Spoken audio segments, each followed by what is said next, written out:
They say college Congratulations. is where you figure out who you are. Funny, I figured that out under flickering lights next to a mop bucket that smelled like lemon and bleach.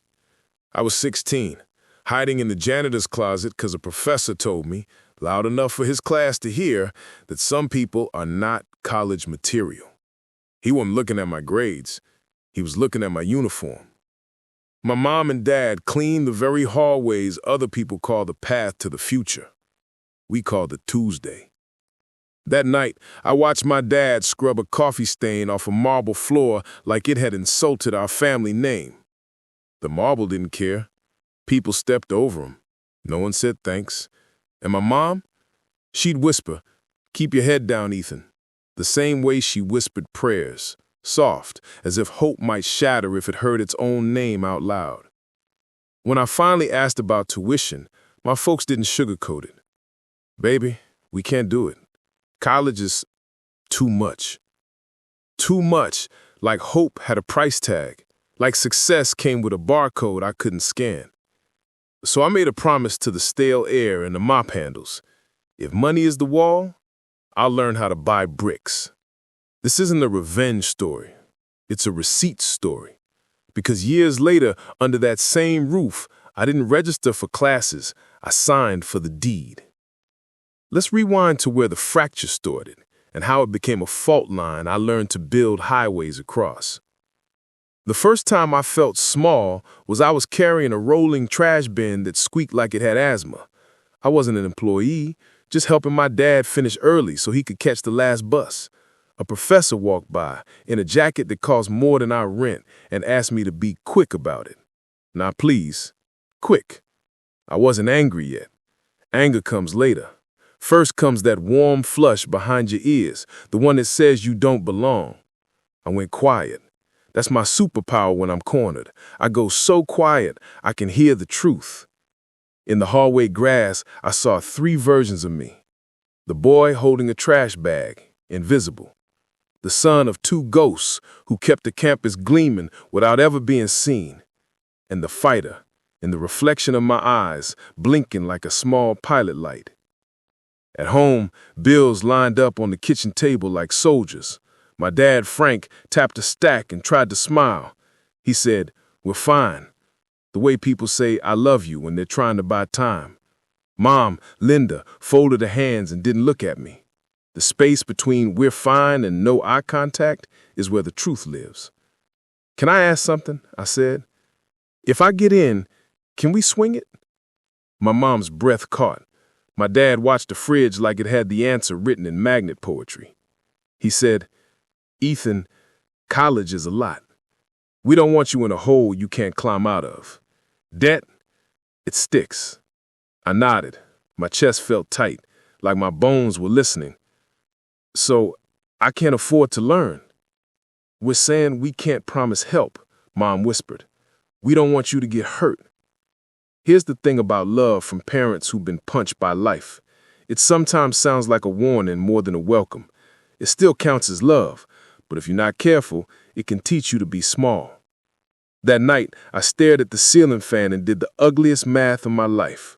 Tuition, rent, books, bus pass, meals.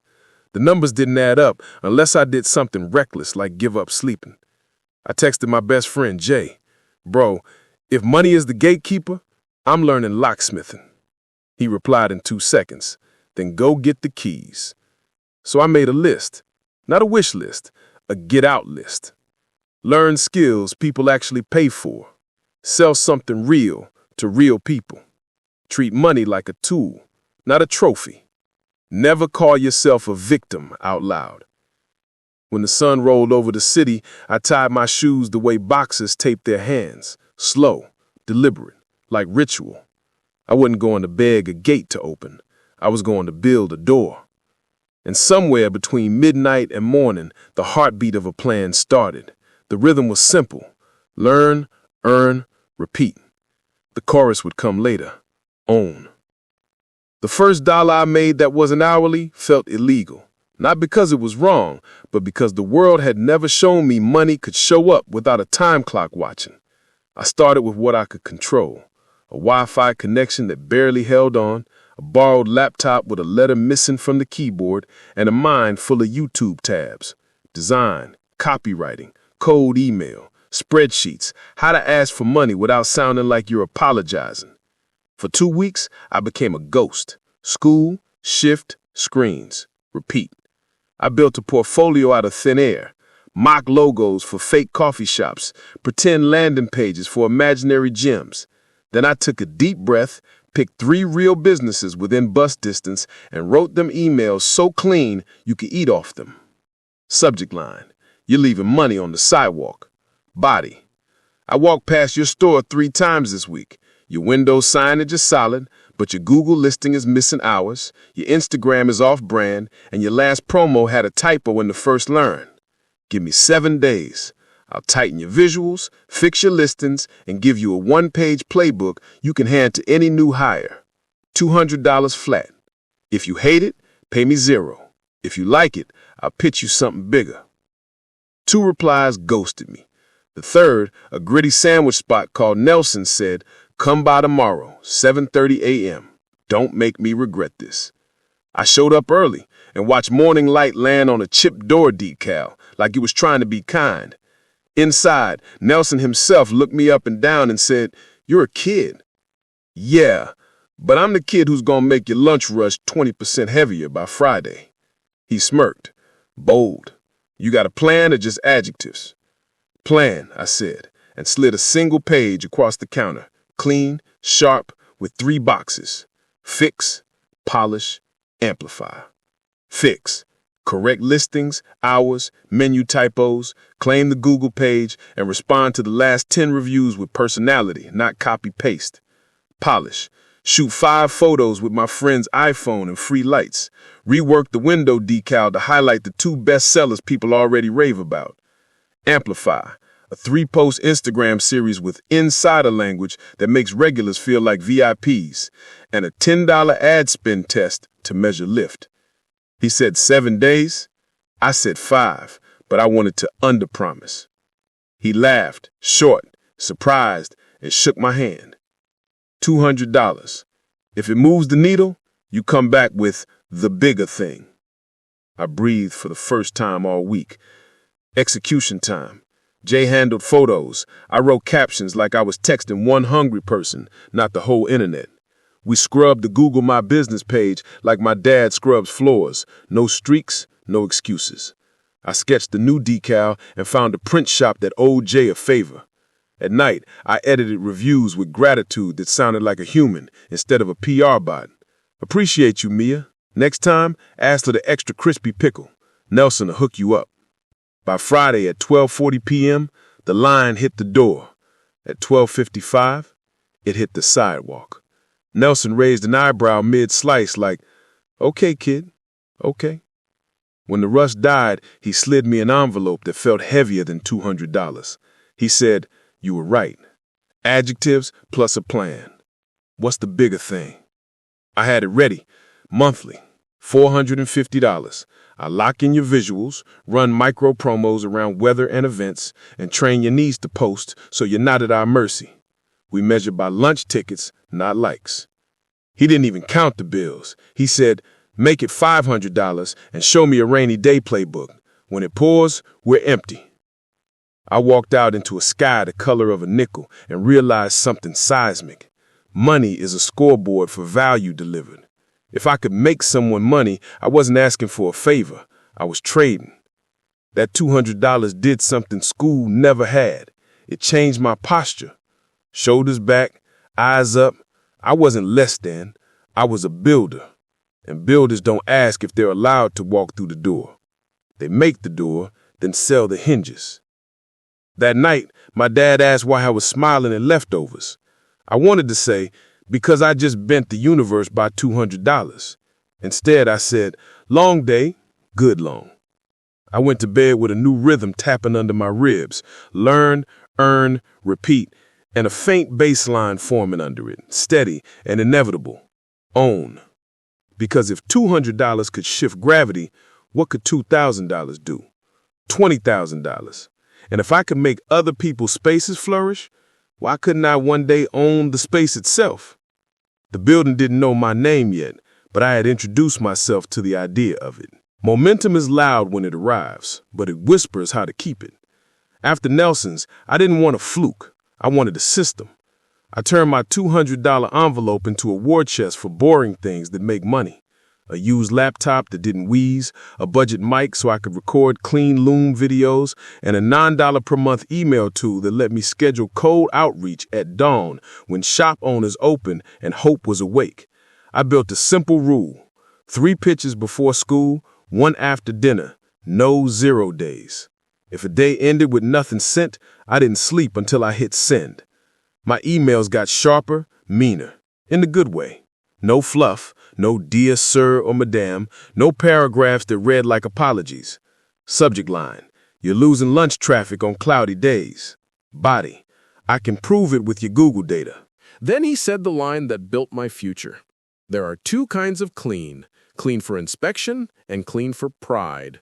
One passes, one lasts. Which kind pays you twice? I knew the answer. Clients who felt pride referred me like it was their idea. Clean for inspection got me paid once. Clean for pride made me expensive without raising prices, because people hate to lose a feeling once they have it. We applied it to my offers. Patch wasn't just fixing typos, it was restoring the owner's confidence. Polish wasn't posts, it was giving staff a voice so they stopped sounding like corporate bots. Propel wasn't ads, it was a rhythm. Cadence calls, micro tests, and tiny ways to win Mondays so Fridays felt inevitable. My parents noticed before I told them. Mom asked why I was humming while washing dishes. Dad saw me buy a better pair of shoes and pretend they were on sale. We still didn't talk about college. Their "we can't" had never been cruel. It had been a map of the terrain they knew. I was walking in from another road. One night, I finished my route early and stood in the empty atrium of the university, the same marble that once made me feel like a smudge. I pictured a lease. I pictured line items: NNN, CAM, tenant improvements, CapEx reserves, words I'd picked up in forums and PDFs I barely understood. The building hummed like a sleeping animal. I whispered, "One day." The next day, Alvarez rolled his cart up beside me. "You're staring like the tile owes you rent," he said, half grin. "It kinda does," I said, "or maybe I owe it a plan." He tapped the mock handle on the floor, 1, 2, 3, then stop renting your hands to rooms and start buying the hallway. Buy the hallway? Own the path, he said. You don't have to own the whole building to change your family's name. You start with 1 corridor, 1 stake, 1 deal that pays you while you're sleeping so you can choose when to be awake. I wrote that down like scripture. Buy the hallway.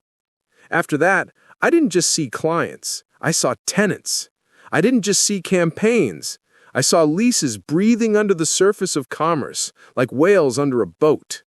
I started reading about cap rates on my lunch break and underwriting small properties on napkins. The numbers were ugly. My bank account was smaller than a Tuesday tip jar. But my brain had switched operating systems from hustle to ownership. From can I afford tuition to can I afford an asset that laughs at tuition? And that shift, quiet, private, permanent, was the first brick in a foundation I'd eventually sign my name on. Here's the part nobody glamorizes. I didn't get rich. I got organized. That's scarier than rich, because it forces you to meet the version of yourself who wastes money and call him by his first name. I opened a cheap checking account I called Operations, and a savings I nicknamed Dry Land. Then I built envelopes inside a spreadsheet like little soldiers: taxes, tools, rent, buffer, education, family. Every time a payment hit, I split it instantly. Not end of the week, not when I had time, instantly. 30% to taxes, 20% to dry land, 3 months expenses or you don't sleep right. 15% to tools, the stuff that makes the work cleaner and faster. 10% to education, courses, books, one-off consults with people who know the road. 20% to operations, bus pass, food, phone, small mercies. 5% to family, not big, but visible, pride money. I wasn't manifesting, I was assigning jobs. Money without a job goes feral. Money with a job builds weekends that don't scare you. I turned my phone into a bossy roommate. Recurring reminders, invoices Fridays 3:15 p.m., reconcile Sundays 9:40 p.m., and a spicy one, don't buy courses you won't finish. I wrote a rule on a sticky note. If it doesn't reduce churn or raise LTV, it's a toy. Toys waited. Tools got bought. I also built a tiny credit ladder, not to flex, a humble way to show banks I could be trusted. A secured card, gas and groceries only, PIF, paid in full, every single month. I treated my credit score like a passport I'd need at a border I hadn't reached yet. At night, after mops and math, I watched one lecture on small business accounting that hit like cold water. Cash flow is a pulse, not a photograph. Profits lie if money arrives late. A shortened net terms from 30 days to 14, added automatic payment links, and offered a small discount for ACH over card. I wasn't being cute, I was buying time. The weirdest win, checklists for feelings. Days when imposter syndrome chirped, I opened a doc titled Receipts versus Feelings. 1 page of before and after screenshots, thank you notes, and graphs.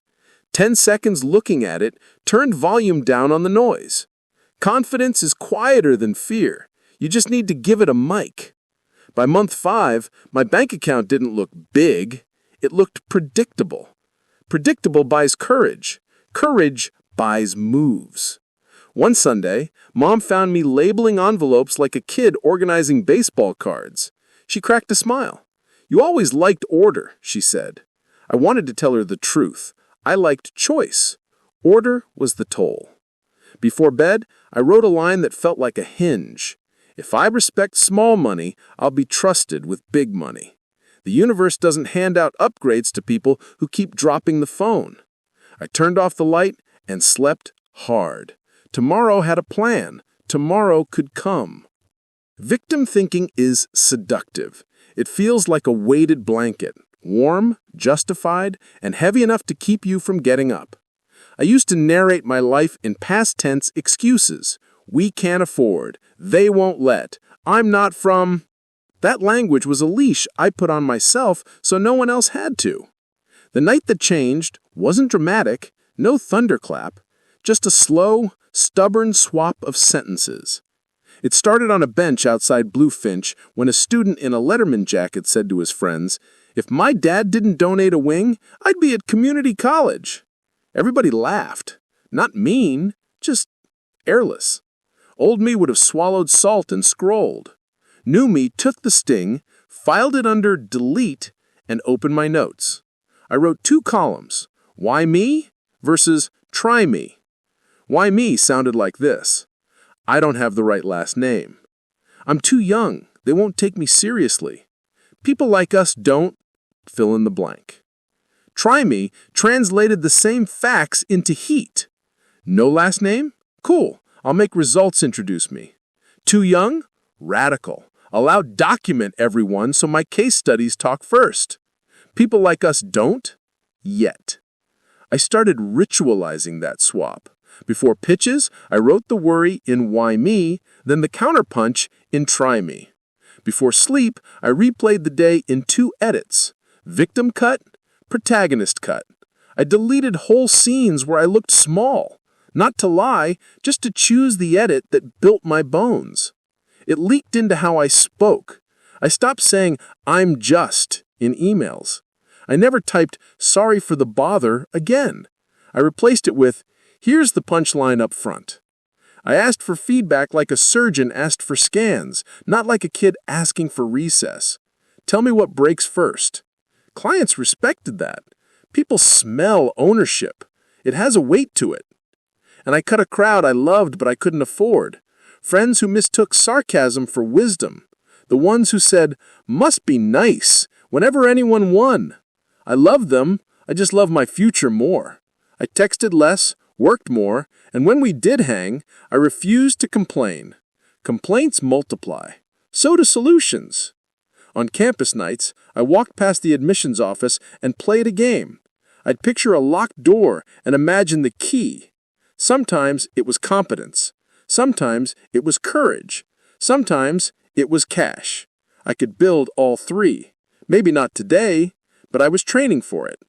Then came a test of the new story. A mid-level manager at the university, let's call him Mr. Collins, heard about my cafe work and asked for a meeting. His office smelled like old carpet and fresh doubt. He skimmed my deck and said, "You don't have a degree." "Correct. I have documented outcomes." He leaned back. "We hire vendors with campus experience." "Then give me a hallway," I said, heart punching my ribs. "One department. Give me the hallway no one else wants." He blinked. I slid a one-pager that made his job easier, not mine. A micro project for an underused event space that bled budget. New booking flow, 3-season content, faculty referral loop. Patch, polish, propel, but in admin language. KPIs he could repeat to his boss without needing me in the room. He squinted, then smiled a centimeter. "You're annoyingly prepared," he said. "Try me." He gave me the hallway. I walked out shaking. Jay high-fived me so hard my palms stung. We executed clean, under budget, with screenshots and a post-mortem that looked like a case study from a future I hadn't lived yet. Book 2 SMS reminders with an honest tone. "We know it's raining. We kept the good cookies for you." Attendance didn't triple. It nudged. Nudges pay bills because they repeat. Pushback came fast and useful. A tech coordinator said, "We already have an AV checklist." I smiled. "Show me." It was 9 pages of brand names and port numbers. Inspection clean, not pride clean. I held up my first 5 card. "This one gets used. That one gets filed." He stared, then nodded, slowly. We stapled his long list to mine and called the long one for nerds. He laughed and signed the PO. We also discovered our price had to travel. A dean told me, "I can get furniture for that much." I didn't argue. I reframed. "Furniture doesn't give you 10 hours back this month. I do." Then I shut up. Silence is a negotiating tool if you've actually done the math. He blinked at the numbers and said, "1 room, prove it." We proved it. He bought 3 more. Route density, my favorite song. By the 4th install, Jay could do the reach pack with his eyes closed, and I could walk into a room and smell the problems. We documented everything, photos with arrows, timestamps, one-line wins. Our deliverables looked institutional without feeling dead. The no-book checklist started sprouting checkmarks, insurance, EIN, bank account, references with letterhead. And under the admin buzz, a new frequency hummed, landlord math. Because every time a room ran smoother, I thought about leases. I thought about tenants who beg for functioning space like it's a miracle. I thought about who sends the invoice for the square footage everyone else assumes is eternal. The day would come when I'd stop improving rooms in other people's buildings and start owning the hallways. But first, I had to learn how deals get done without cash I didn't have. I didn't know it yet, but the building I'd dreamed about since the mop closet promise was about to stumble into my path, wounded and available. A building is made of steel and stone.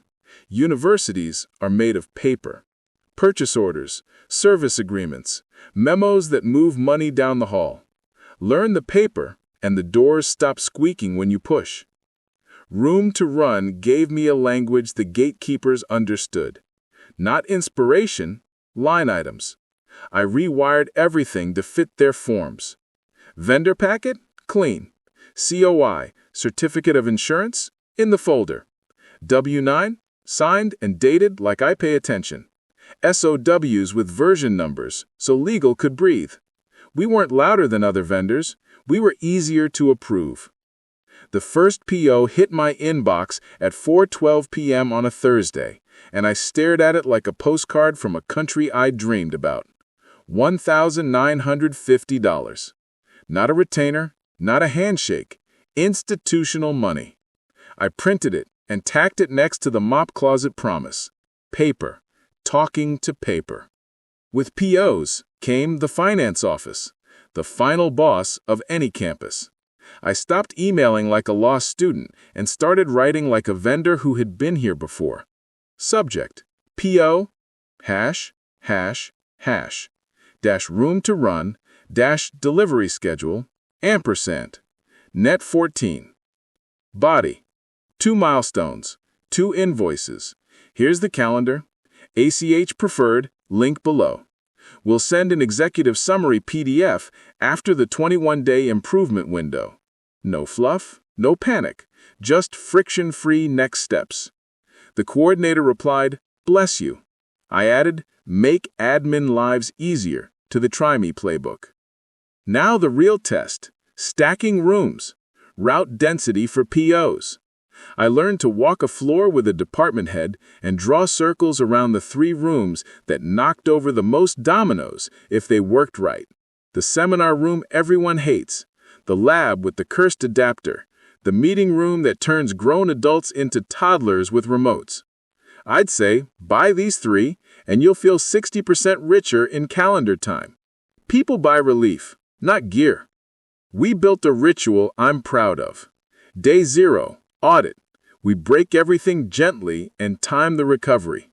Day 1 to 2, install. First 5 card, QR stickers, cable labels, owner assigned, tiny refresh kit in the drawer. Day 21, proof. A 1-page scorecard. Average start delay, 12 to 3 minutes. Replacement parts used, 2. Staff confidence, self-reported, up 1.4 points. Not because numbers are sexy, because numbers defend a budget. That's how we landed our first cluster deal.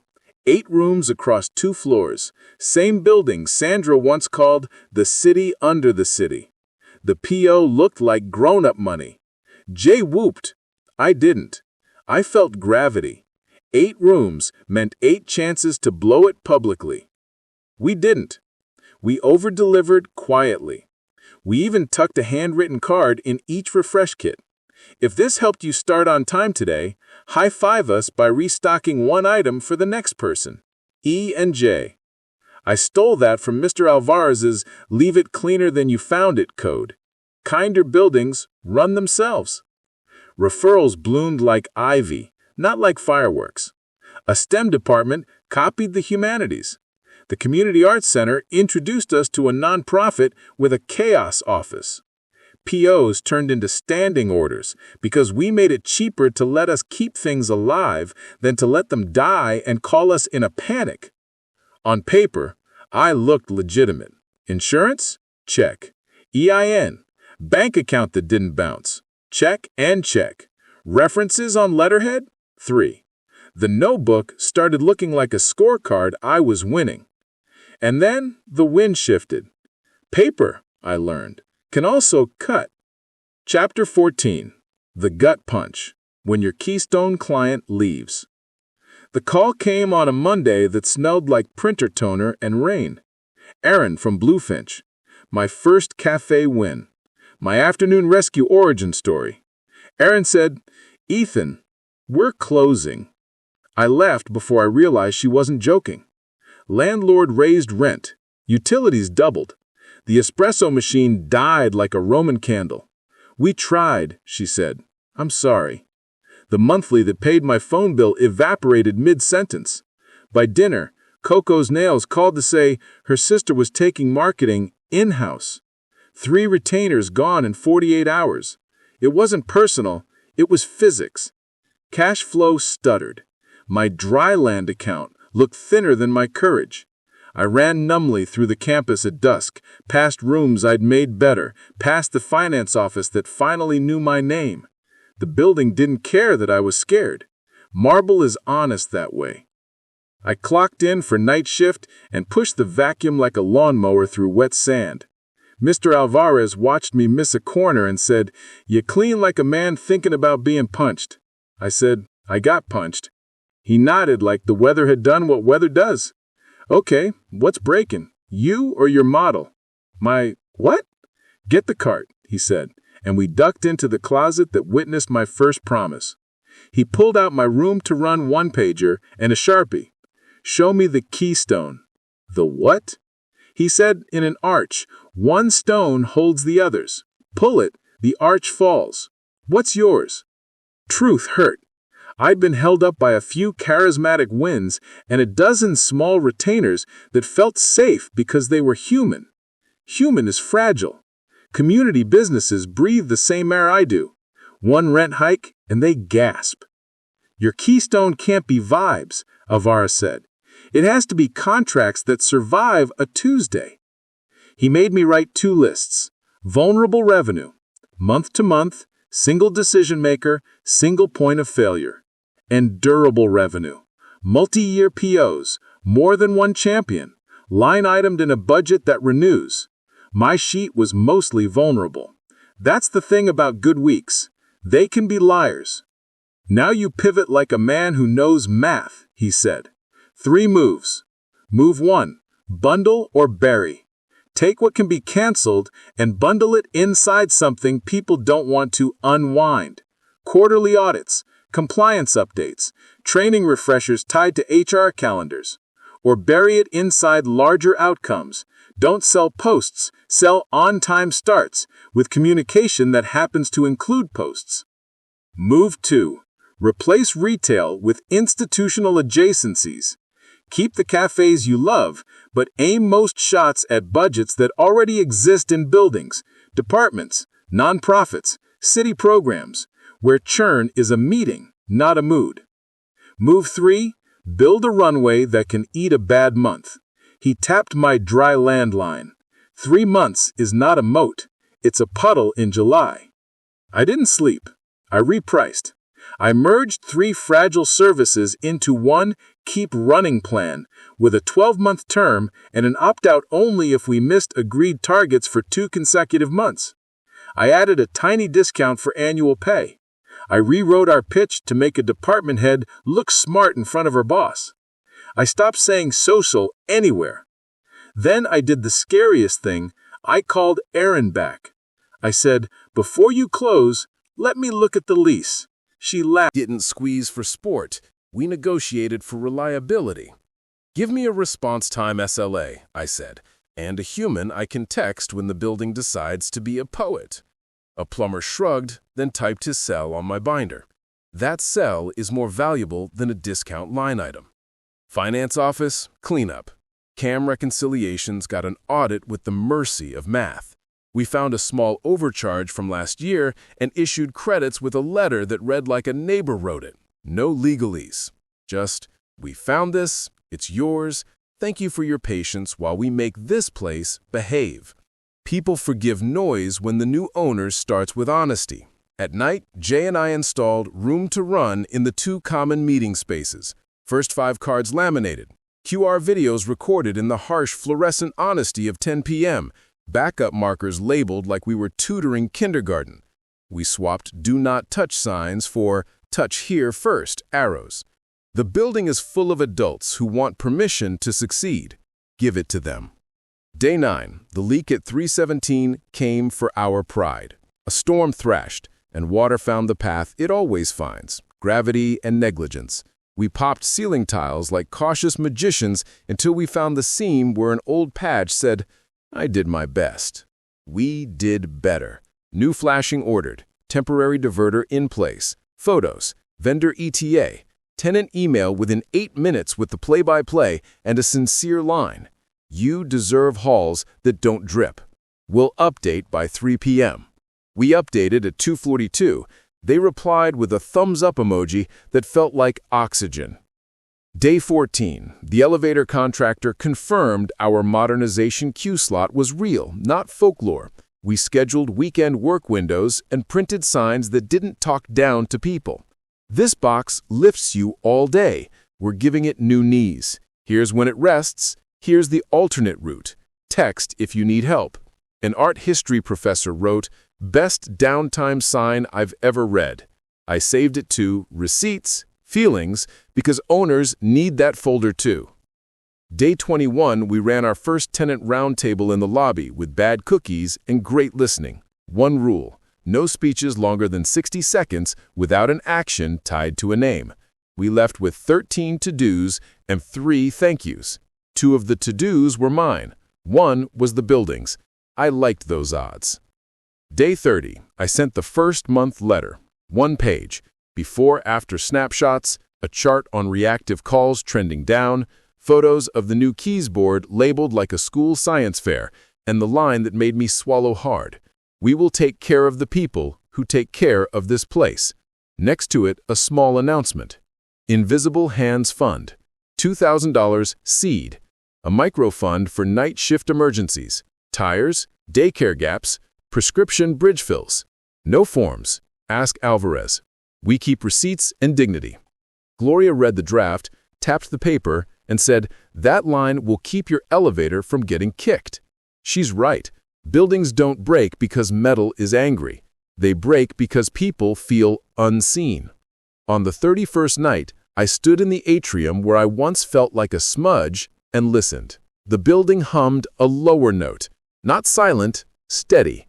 I texted my father, "How's the boiler?" He replied, "Grumpy, improving, same." I hadn't told my parents yet, not because I wanted a dramatic reveal, because I wanted to hand them news that came with proof the place loved them back. That proof was about to get its stress test. Money closes a deal. Reputation keeps the lights patient when things go wrong. It started with a rumor that spreads in service hallways faster than gossip at a wedding. New owner answers the phone. The daytime supervisor said it in the stairwell. The accounting clerk said it by the vending machine. Even the UPS guy tried the text number on the posted sign and got a reply in 5 minutes. Little things add up like compound interest on trust. We formalized the vibe. I wrote a service charter and hung it where staff actually look, next to the time clock, inside the janitor's closet, on the back of the freight elevator door. We will pick up the phone and say your name. Fix what breaks or tell you why it can't and when it will. Post clear signs that talk like humans. Protect the night crew's time and tools. Spend money like it's ours, because it is. We won't hide behind policy. Pretend a leak is weather's fault. Let silence make your day heavier. I backed the words with micro gestures that cost less than excuses. A battery stash where flashlights die, a drawer labeled Plan B with spare dongles and a printed list of vendor hotlines, a laminated who to call tree that didn't route to nowhere. Alvarez added a line in Sharpie: "When in doubt, leave it better than you found it." It looked like a signature on the wall.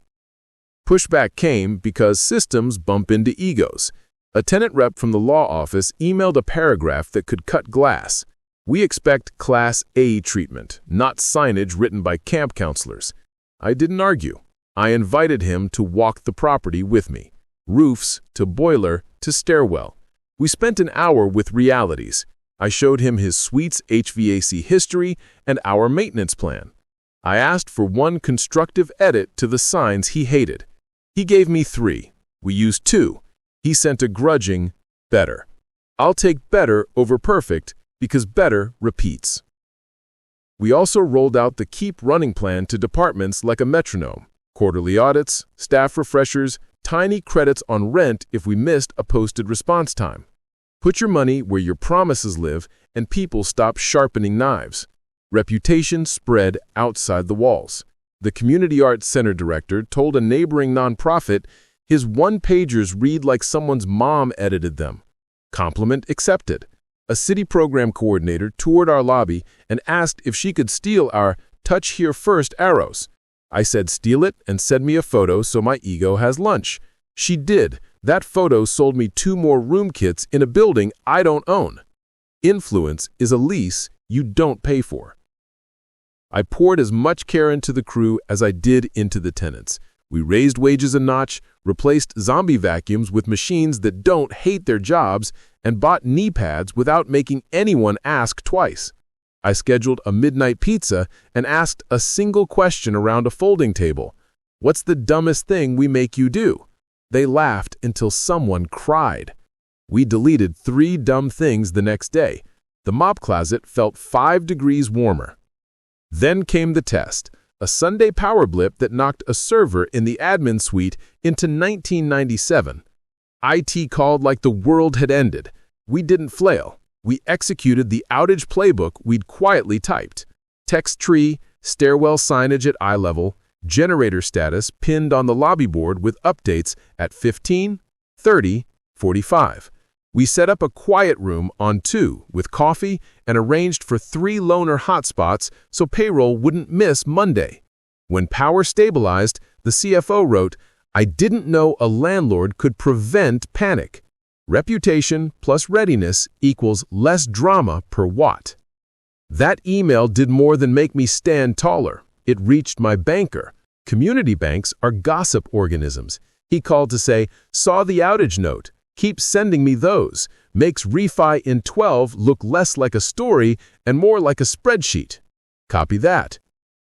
With reputation settling in, I turned the dial from defend to expand. Ground floor retail had a vacancy, the sad space, that sold dusty stationery in 2004. Old me would have chased a vibe tenant. Owner me chased useful, a copy, print and parcel hub with extended hours and student pricing. It feeds the building's mailroom sanity and plugs the neighborhood's actual needs. We structured a lease with a modest TI allowance, 1 free month, and a percentage rent kicker above a realistic breakpoint. Not sexy, sticky. And because buildings breathe community, we launched 2 tiny programs that sound like fluff until they hit numbers. 1. The Corridor Scholarship, $10,000 stipends for 2 students from custodial or maintenance families paid out of building operations, not charity. Application, 1 page, 1 question. Which hallway will you own one day? The plaque goes in the lobby with names, not logos. 2. The Thursday Table. Once a month, we turn the lobby into a 10-minute clinic. Lease literacy, paycheck planning, how to ask your boss for tools, whatever the crew votes on. Snacks that aren't an insult, attendance voluntary. We count success in questions answered. None of this finds its way into a cap rate calc directly. It does show up as fewer angry emails, lower turnover, and tenants who refer other tenants because the building feels like a promise kept. On a quiet Wednesday at 6:11 p.m., I watched my father wipe the brass rail with the slow patience of a man who has learned every fingerprint story. He glanced at me, not knowing yet, and said, "Stays cleaner when people care." He was talking about the metal. He was also talking about us. The reveal could wait. Reputation needed another month to harden like concrete. When I did tell them, I wanted the building to interrupt with a better sentence than I could write. We're safe. 2 more rooms to stabilize. 1 elevator weekend to survive. And a meeting with a dean who thinks I'm just the room kit kid, but is about to learn I signed the building's property tax checks. This is the moment They answer the phone. Banks underwrite 2 things, math and adulthood. We fed them both. We also cleaned the cap table's conscience. Gloria and Alvarez got a preferred return wired on the 15th. No drama.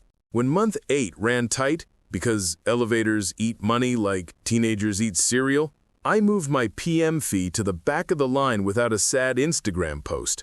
Partners who get paid on time become time you can count on. The last micro deal was with myself. I wrote a contract on a yellow legal pad. Ethan's owner oath. Never squeeze a vendor past where you'd want to be squeezed. Never make a policy I wouldn't want for my parents' shift. Never let a spreadsheet mute a human. When in doubt, quiet over credit. 2 weeks after the energy gear went live, the boiler stopped sounding like an apology. The lights evened out. Our reactive calls trended down. The dean signed the building-wide service agreement with language we could both explain at Thanksgiving. The banker texted, "Keep the pulses boring." We did. And that professor didn't change. That's okay. Hallways don't exist for one voice. They exist so many can pass without tripping. I walked the lobby late one Thursday. The brass rail caught a soft glow. My dad wiped it, slow as prayer. He looked at me, then at the keyboard now labeled like a grade school classroom, and said, "It's kinder in here." That's the deal I wanted all along. Not seller finance, not interest only. Kinder. Kinder buildings keep people. People keep leases. Leases keep lenders happy. Lenders keep boilers warm in February. That loop is wealth where I come from. Next up, a signature that costs no money and changes everything. The day we tell a room full of doubters and dreamers that the kid who wasn't college material learned to buy the hallway and built a bridge right through it. They wanted a ribbon. I wanted a checklist. We compromised. A 10-minute gathering in the lobby at 9:10 a.m. between coffee and real life. No podium, just a portable mic that squeaked once like it was nervous too. We invited tenants, night crew, day crew, the mail carrier who knows every door by its hinge sound, and two folks from the dean's office who'd rather be anywhere else. I opened with the only sentence that mattered. Starting today, this building owes you fewer apologies. No roar, just heads up. That's my favorite kind of approval. I kept it to 4 promises and 1 receipt. Promise 1, answer the phone. We posted the 24/7 number and I held up the phone like a referee. Humans answer, not robots. If we miss, we call back. If we can't fix same day, you'll know when we will. Promise 2, spend money where noise dies. Boiler, elevators, roofs. Boring things first. Pretty comes later. Quiet comes now. Promise 3, the Invisible Hands Fund. I pointed to the laminated card on the time clock. Night shift emergencies get solved with dignity. Alvarez is the door. Eyes widened in the back. That's where this promise was aimed. Promise 4, Thursday table. I pointed to the benches and donuts on a folding table.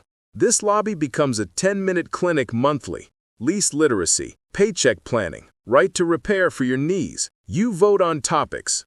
People smirked. Good. Smirks turn into attendance when the cookies are decent. Receipt. I put the boiler temp chart on the screen. Before upgrade, after upgrade. Less noise, lower bill, more sleep. Engineers grin the way musicians do when someone finally tunes the piano. Then I did something I had not planned to do.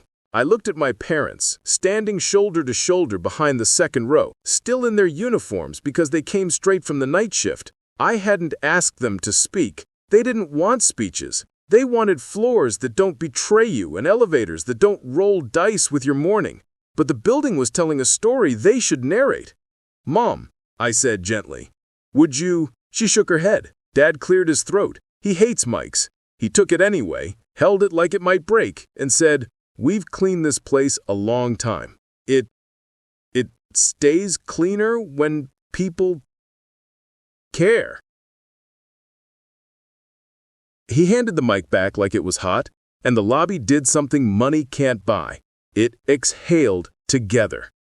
We cut a ribbon only because the security team begged for a photo. I let them choose the spot, the service hallway where deliveries land and wheels squeak. The photo looks like a choir singing logistics. After, the dean came over and said the sentence that pays rent. If your team runs the campus rooms the way you run this building, we'll be quieter this semester. We shook hands. Not a victory lap, a calendar invite disguised as goodwill. By noon, the mic was back in the closet. The day went on. That's the point. Good ownership should feel like gravity. Always there, rarely discussed. That evening, I wrote the only line I wanted on a plaque. Small, tucked near the janitor's closet where promises are made. This building is a bridge. Walk safe. I booked no caterer. I printed no map. I texted my parents. Walk with me? They met me by the freight elevator in their work shoes, the ones with wet footprints that spell honesty. We started in the lobby. I didn't do the real estate agent spiel. I handed them the keys and asked them to choose the route. Mom went right, toward the brass rail she wipes before sunrise. She said, "It shines different, like it's not tired. We stopped at the keyboard, labeled straight, duplicates cut, no mystery keys dangling like riddles. Dad nodded. Nobody hunting for ghosts anymore. He pointed at a blank space I hadn't noticed. Hook for the loading dock gates missing, third from left. I wrote it down. He grinned small. Still your boss, he joked. He is. We rode the elevator. New knees, same box. I told them about the modernization queue, the weekend work windows, the signs that talk to people like they're competent. The car hummed. Mom pressed 3 with reverence, like touching a relic. At room 317, I showed them the patched seam where rain used to find a way. That leak, Mom said, made folks use church words. We smiled the kind of smile you earn with towels and late nights. I pulled a ceiling tile to show the new flashing. Dad squinted up like a detective, then patted my shoulder. Approval from a man of few words is a currency I can't bank but live on anyway. We visited the janitor's closet last. Lemon, mops, the bulb replaced. Steady now. I taped our service charter at eye level where their crew actually reads. Below it, in Sharpie, Alvarez had written, "Leave it better than you found it." Mom touched the letters. This is church. I told them about the Invisible Hands Fund, the scholarship plaque we'd mount by month's end, the Thursday table topics the crew had voted in, knees, taxes, and how to say no to dumb requests. Dad laughed at that last one, winced like a knee that remembers, then laughed again. Why us? Mom asked suddenly, not meaning the tour, meaning the deed. Because somebody always builds the hallway. It's not the professor, it's not the dean. It's the hands no one claps for. I wanted those hands to be in the story on purpose. She nodded slowly, and then the question she'd been carrying for years came out, light as paper. Are we safe here? Yes, I said from my bones. Contracts, reserves, upgrades, a banker who texts back, and a son who knows where the leaks hide. Safe. She took a breath like she'd been underwater a while. We ended on the roof looking at a city that eats and heals at the same time. The sun made the HVAC units look almost heroic. Dad shaded his eyes. He said, when you were little, you lined up your toy blocks and called it your city. You never knocked it down, just kept adding.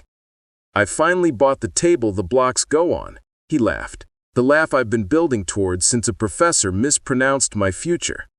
On the way down, we passed a student holding a stack of books in panic. He asked, "Does anyone know how this room works?" Mom stepped forward before I did, pointed to the first 5 card, tapped the QR sticker, and said, "Give it 10 seconds, you got this." The screen flickered alive. He looked at all 3 of us like we were a weirdly helpful hydra. He said, "Thanks," then sprinted inside to not be late to his life. We watched the door close. Dad said, almost to himself, "Bridge." I squeezed his shoulder. Bridge. We went home without fanfare. The building stayed. That's the win. It stays. Success has a sound most people don't hear. The louder sound is the whisper. He got lucky. It flutters through hallways and faculty lounges and comment sections from people who mistake your chapter 20 for your page 1. I didn't argue. I archived screenshots. Every week since the Boilers' 2:13 a.m. drama, I kept a log of the unseen. Timestamps, fixes, photos, vendor ETAs, and receipts for parts that don't photograph well. Luck doesn't bleed knuckles on a stuck valve. Luck doesn't schedule 3 bids and pick the plumber who shows up on Sundays because his kid plays soccer at 2. When the whisper circled back to me via a well-meaning admin, some folks are saying it's a PR play. I did not do a TED Talk. I sent a 4-slide email to the same people who'd hear the whisper. Slide 1, before and after, elevator response times. Average entrapment minutes, 11 to 3.5. Source, incident log. Slide 2. Start delay delta in standard rooms. North wing median 0.12 to 0.03. Source, room to run audits. Slide 3. Reactive maintenance tickets. Month 1, 38. Month 2, 27. Month 3, 9. Vacancy. We didn't play savior. We played the long game. Vacancies cost more than empathy. We shipped a final room-to-run expansion into the last stubborn cluster on the 4th floor and watched the start delay chart drop its shoulders. The dean renewed early with a line I underlined twice. We renewed because the building is quieter. If I ever get that tattoo, it'll be in a font only engineers recognize. Then I did something that felt ceremonial and blue-collar at once. I took my name off 3 emails and put the ops team's names on. They earned the subject lines. The building kept humming without checking if I was in the room. That's legacy. Not the myth of a hero, the habit of a place. We swapped the Thursday table topic list to crew choice only. The first new pick surprised me: ergonomics plus sleep. We brought a PT student, handed out $12 lumbar cushions, and printed a one-pager called "Backs Are Not Renewable." Attendance was ridiculous. Costs? Minimal. Retention? Obvious. One night on the roof, the city blinking like a sensible constellation, I finally wrote the speech I'd never give. Legacy is when the quiet stays after your keys leave. I deleted it. The building doesn't need speeches. It needs continuity. At 2:11 a.m., a sensor pinged. We rolled, we fixed, we logged. Routine felt like reverence. The closet smelled like lemon and decision-making. I had one thing left to do before the last chapter. Walk the first hallway I ever mopped, alone, and listen. For years, it sounded like ceilings caving and futures shrinking. Tonight, it sounded like people who can get where they're going. That's legacy. Not marble, passage. Under a steady bulb in a janitor's closet that used to flicker like anxiety, I pressed my palm to the door and thanked the room that notarized my first vow. They told me I wasn't college material. Maybe I wasn't. I was hallway material. Hinges, routes, routines, receipts. I learned to invoice competence and compound it until a lender said yes and a boiler said thanks. I didn't buy revenge. I bought responsibility. I didn't build a throne. I built a bridge. If you're listening in some quiet place, bus stop, break room, back stairwell that smells like lemon and stories, take this with you. Learn, earn, repeat, own. Learn what shrinks someone's Tuesday. Earn without apologizing for value. Repeat until boring becomes beautiful. Own something, your time, your standard, your hallway, so you can choose which alarms you answer. Believe your people on the bills. Don't believe them on your ceiling. They may be right about today. You can be right about tomorrow. I used to think a degree was the only passport. Turns out, silence that stays when things should squeak is also a passport. My parents don't duck on Thursdays anymore when the elevator closes. Sandra texts, "All quiet," more than "You up?"